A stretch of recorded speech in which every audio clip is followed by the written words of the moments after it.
Viewers, আজ আমি আপনাদেরকে নিয়ে যাব বাংলাদেশের এক অপূর্ব নিদর্শন, ঐতিহাসিক নিদর্শন আহসান মঞ্জিলে। আহসান মঞ্জিল অত্যন্ত সুপরিচিত এবং ঐতিহাসিক গুরুত্বসম্পন্ন একটি ভবন। এই ভবনে কিভাবে যাবেন, কি দেখবেন, এই ভবনের জাদুঘরে কি কি আছে এবং এর ইতিহাস সকল কিছু জানতে পাবেন এই ভিডিওতে। তো সবাইকে স্বাগতম ট্রাভেল উইথ সদল। আজকের এই ভিডিও আহসান মঞ্জিল। তো প্রথমে আসি কিভাবে যাবেন এই আহসান মঞ্জিল। এই আহসান মঞ্জিলটি মূলত ঢাকার সদরঘাটের অতি সন্নিকটে। আপনি ঢাকার যে কোনো প্রান্ত থেকে চলে আসবেন সদরঘাট থেকে মাত্র ওয়াকিং ডিস্টেন্সে চলে আসতে পারবেন। 5 থেকে সর্বোচ্চ 7 মিনিট লাগবে, হেঁটে চলে আসতে পারবেন এই আহসান মঞ্জিলে, অথবা রিক্সা নিয়েও আসতে পারেন। তো প্রথমে আসি এই মঞ্জিলের ইতিহাস প্রসঙ্গে। ঢাকা শহরের দক্ষিণাংশে বুড়িগঙ্গা নদীর তীরে এই সুরম্য আহসান মঞ্জিল অবস্থিত।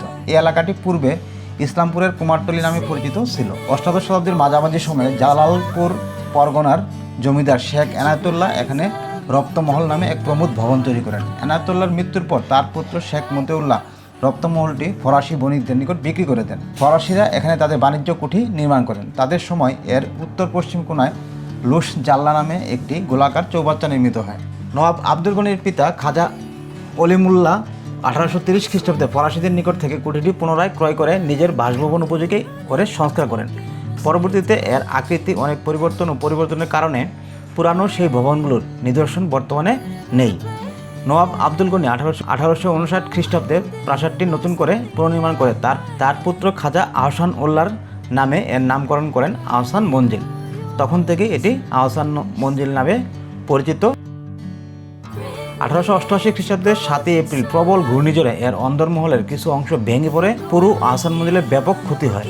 ক্ষতিগ্রস্ত আহসান মঞ্জিল প্রাসাদটি পুনর্নির্মাণের সময় বর্তমান সুউচ্চ গম্বুজটি সংযোজন করা হয়। সে আমলে আহসান মঞ্জিলের ন্যায় এত ঝাঁকালো ভবন ঢাকায় ছিল না।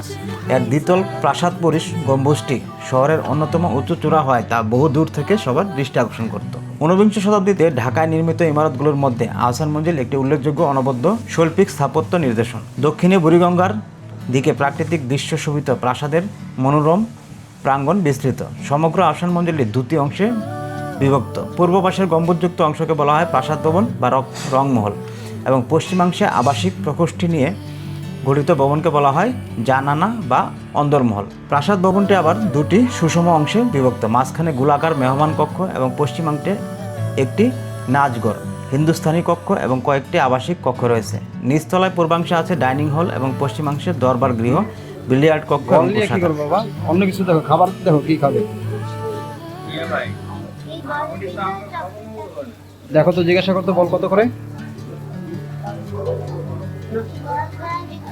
শেষ দিকে স্থানীয় মহাজন ও ব্রিটিশ সরকারের কাছে ঋণগ্রস্ত হয়ে পড়েন। তখন এটিকে 1907 সালে নবাব সলিমুল্লাহ কোর্ট অফ ওয়ার্ডের হাতে তুলে দিতে বাধ্য হন। 1915 খ্রিস্টাব্দে নবাব সলিমুল্লাহর মৃত্যুর পর তার পুত্র হাবিবুল্লাহ পিতার সল্লাহ ঋণের দায়ে একের পর এক জমিদারি পরগনা সমূহ হস্তচ্যুত হয়ে থাকে। উত্তরাধিকার যার যার মৎস্য সম্পদ নিয়ে পৃথক হয়ে যান। নিজেদের কুন্দল ও অর্থাভাবে এই প্রাসাদ ভবনের সংস্কার করা অসম্ভব হয়ে পড়ে। অত্যন্ত দুঃখজনক হলো সত্য, সংশ্লিষ্ট কর্তৃপক্ষের অবহেলা ও নিষ্ক্রিয়তার ফলে আহসান মঞ্জিলের চতুষ্পাশে নবাবদের জমিজমা বেহাত হওয়া সহ এই ঐতিহাসিক স্থাপত্যকৃত্যে নিষ্প্রভ ও জৌলসীন অবস্থায় প্রায় ধ্বংসপ্রাপ্ত হয়ে যায়। 1958 খ্রিস্টাব্দে নবাব হাবিবুল্লাহ মারা যাওয়ার পর তার জ্যেষ্ঠপুত্র খাজা হাসান আশকারি নামমাত্র নবাব পদে আসীন হন। ইতিমধ্যে বেঁচে থাকার তাগিদে ও কর্মসংস্থানের জন্য খাজা পরিবারের সদস্যগণ যেদিকে পারেন দেশ বিদেশে পাড়ি দেন এবং আস্তে আস্তে তার বংশধররা বিলুপ্ত হতে থাকে।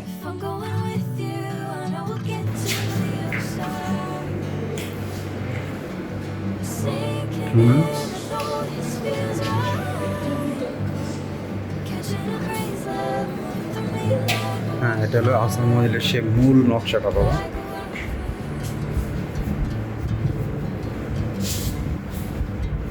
এটা হলো বাইরে যে বিল্ডিংটা, এখন আমরা যে বিল্ডিংটার ভিতরে আছি না বাবা, এই বিল্ডিংটারই নকশা এটা।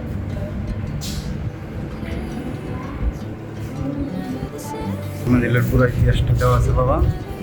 ঠিক আছে বাবা।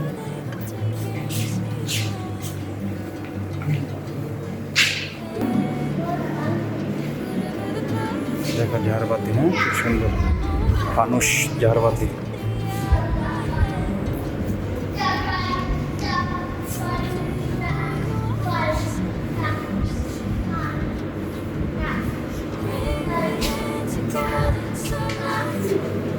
তো সুন্দর কি আছে এখানে? ওই যে তাহলে সে ডাইনিং রুমটা দেখো, বিশাল বড় ডাইনিং রুম। হ্যাঁ, কত বড় ডাইনিং রুম দেখছো? বিশাল ডাইনিং টেবিল। বিশাল ডাইনিং টেবিল, বিশাল বড় ডাইনিং রুম।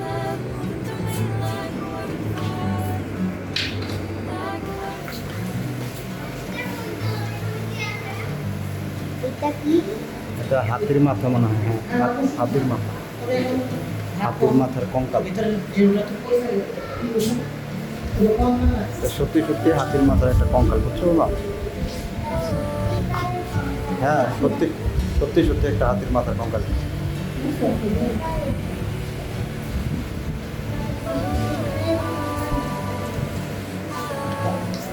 এটা হলো যে সৈনিকদের ব্যবহারে বিভিন্ন কর্ম, বুঝছো? এটা তারা এই বুকের মধ্যে পড়তে এগুলো। হাতে না, হাতে না, হাতে না, হাতে নিষেধ বাবা।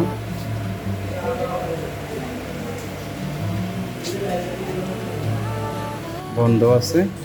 আগে না উপরে উঠা যেত। হ্যাঁ, উঠে যাবো ওই পাশে দিয়ে। এই সিঁড়ি দিয়ে উঠতে দিবেন, আরেকটা সিঁড়ি আছে, আমরা ওই সিঁড়িতে উঠবো। হ্যাঁ, উপরে দেখা যায় একটা হ্যাঁ। সোফা। ওই যে একসময় এখানে স্ক্যানার মেশিনও ব্যবহার করছিল, ওই দেখো সামনে স্ক্যানার মেশিন আছে।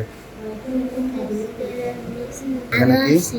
হ্যাঁ, এখানে দেখো কি আছে। প্রথমটা হলো নবাবদের ব্যবহৃত নির্দেশন কি ল্যাম্প, কেরোসিনের ল্যাম্প। এই যে দেখো কেরোসিনের বাতি আছে, ওই যে প্রথমটা, এটা বড়টা দেখতেছো, এটা হলো কেরোসিনের বাতি, আমি হারিকেন দেখছি টাইপের।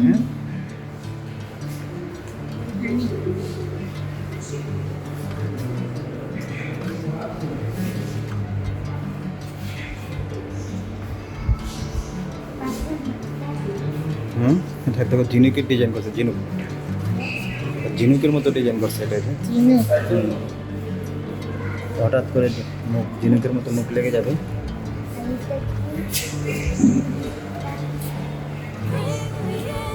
এই হলো নবাবদের পরিবার। নিচ থেকে যে সিঁড়িটা দেখলাম, এটা হলো এই সিঁড়িটা, এটা বন্ধ করে রাখছে। এদিকে তো সুন্দর ব্যবস্থা ছিল ওঠার, এত সুন্দর সিঁড়ি বন্ধ করে দিচ্ছে। সিঁড়িটা মনে হয় একটু ঝুঁকিপূর্ণ হয়ে গেছে হয়তো বা। খুব সুন্দর সিঁড়িটা।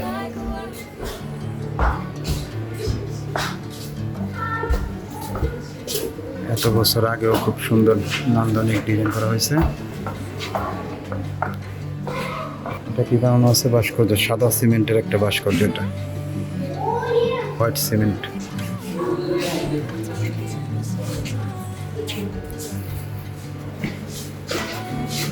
এই দেখো টাইপ মেশিন, দেখছো বাবা? এই মেশিনগুলি, মেশিন চিনো এগুলি তুমি? হ্যাঁ। আগের দিনে যখন কম্পিউটার ছিল না, তখন এগুলি মানুষ এটাতে টাইপ করতো। এটা ম্যানুয়াল টাইপ মেশিন, একটা একটা করে। এই যে টাইপ মেশিনের কিবোর্ডটা দেখতেছো না, কম্পিউটারের কিবোর্ড কিন্তু এমনই, একই লেআউট। এই যে সিঁড়িটা দেখো, গোল আকৃতির সিঁড়ি, এটা সুন্দর করে করছে। সেটা কিন্তু সিঁড়িটা বন্ধ, মানে ঝুঁকিপূর্ণ হয়ে গেছে আর কি সিঁড়িটা, বুঝছো? সিঁড়িটা মনে হয় এখন ঝুঁকিপূর্ণ, এই জন্য বন্ধ। এই দেখো একটা খাট, কিন্তু খাটের বেডশিট তো মানে এই বেডশিট মিস্ত্রি পরে দিচ্ছে, এত সুন্দর থাকার কথা না, এতদিন আগের বেডশিট। বৃষ্টি কমছে। কমছে? আচ্ছা। হ্যাঁ, এই বেডশিট আমার মনে হয় পরে দেওয়া এগুলো, বুঝছো? এই যে বালিশ, কম্বল, এগুলি সবই নতুন, এগুলি তখনকার কম্বল হওয়ার কথা না।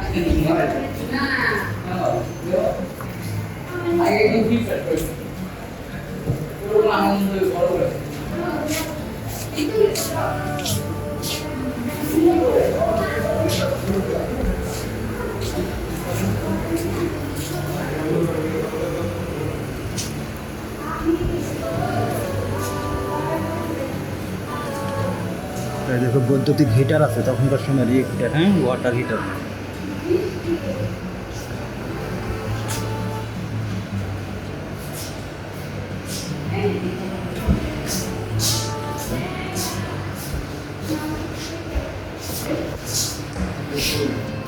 এই দেখো এটা একটা ফ্যান, দেখো কেরোসিন চালিত পাখা, বুঝছো? কেরোসিন দিয়ে এই ফ্যানটা ঘুরতো। দেখো কত সুন্দর টেকনোলজি ছিল দাদা। হ্যাঁ, তখন তো কারেন্ট ছিল না, কেরোসিন দিয়েই ফ্যান ঘুরতো। সিগন্যাল বাতি, বেশ এত সুন্দর টেবিল ফ্যান কেরোসিন দিয়ে চলতো। আসো, হ্যাঁ, কেরোসিনের। এই যে ঝাড়বাতি, বিভিন্ন বড় বড় লাইট আর বড় বড় ঝাড়বাতি, ছোট ছোট আছে। এই যে আরেকটা বিশাল বড়, কি দেখি হলটার নাম কি দেখি তো বাবা? প্রাসাদের ড্রয়িং রুম, দেখো বিশাল বড় ড্রয়িং রুম। Glowing board. এটা খুব সুন্দর, দেখো বাবা, বিশাল বিশাল খেলার আইটেম এখানে। বিলিয়ার্ড বল, বিশাল বড় বিলিয়ার্ড টেবিল। আগের দিনের জমিদাররা এগুলি খেলতো, বুঝছো? সব সিন্ধুক, দেখো কি বিশাল বিশাল সিন্ধুক। এগুলি কিন্তু তারা মূল্যবান জিনিসপত্র, স্বর্ণ গয়না এগুলি রাখতো। দেখো নাম্বার দেওয়া আছে, কোনটা কত নম্বর ড্রয়ারে কি রাখতো সব দেওয়া আছে। হ্যাঁ,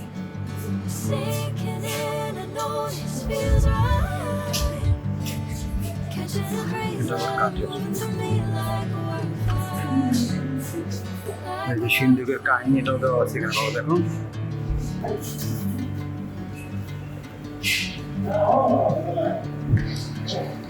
এই যে নবাব সলিমুল্লাহ আরেকটা ছবি দেখো, আর এই যে খাজা হাফিজুল্লাহ। হ্যাঁ, এখানে নবাবদের বংশধরের তালিকাটা দেওয়া আছে, বুঝছো? সাত ছেলে, এই যে খাজা আব্দুল হাকিম কাশ্মীরি, তারপর হাফেজ হাসান, পুরা বংশের চিত্র দেওয়া আছে।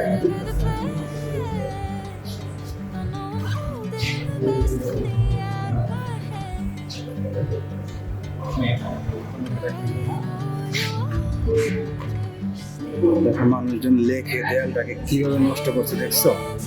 মানে মানুষ কত অসভ্য যে লিখতে লিখতে দেয়ালটাকে নষ্ট করেছে, লেখার আর জায়গা পায় না, বুঝছো? এখানে লেখে দেয়ালটা শেষ করছে। এত শিক্ষিত আমরা।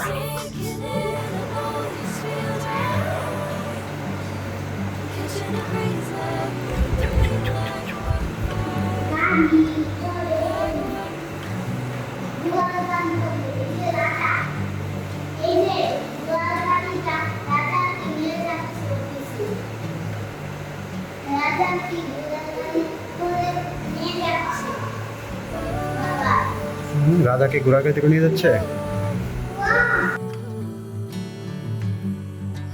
বাংলার ঐতিহ্যের সাথে বিশেষভাবে জড়িত ঐতিহাসিক ভবন ও পুরাকীর্তির অনুপম শৈল্পিক স্থাপত্য নিদর্শন হিসেবে পরিচিত আহসান মঞ্জিলকে সংরক্ষণ করে এখানে একটি স্মৃতি জাদুঘর স্থাপনের জন্য পাক আমলের শেষ দিকে থেকে সরকারিভাবে বিভিন্নভাবে প্রচেষ্টা হয়ে আসছিল।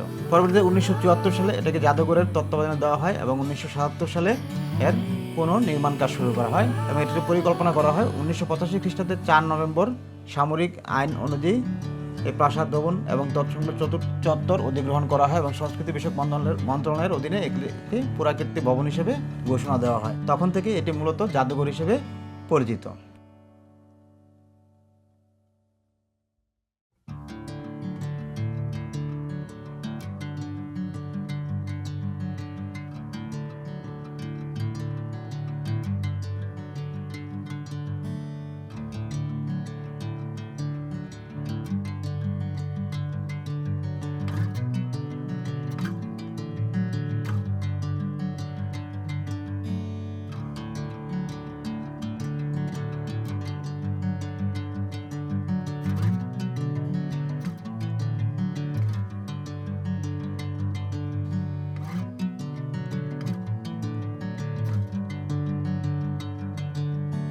Bring me into golden sunlight. If I'm going with you, I know we'll get to the other side. Sinking in, I know this feels right. Catching a crazy love moving through me like a wildfire, like a wildfire. Viewers, আমার ভিডিওটি ভালো লাগলে অবশ্যই like দিন, comments করুন, subscribe করুন এবং share করুন বন্ধুদের সাথে। দেখা হবে আবারও নতুন কোনো ভিডিওতে। ধন্যবাদ সবাইকে।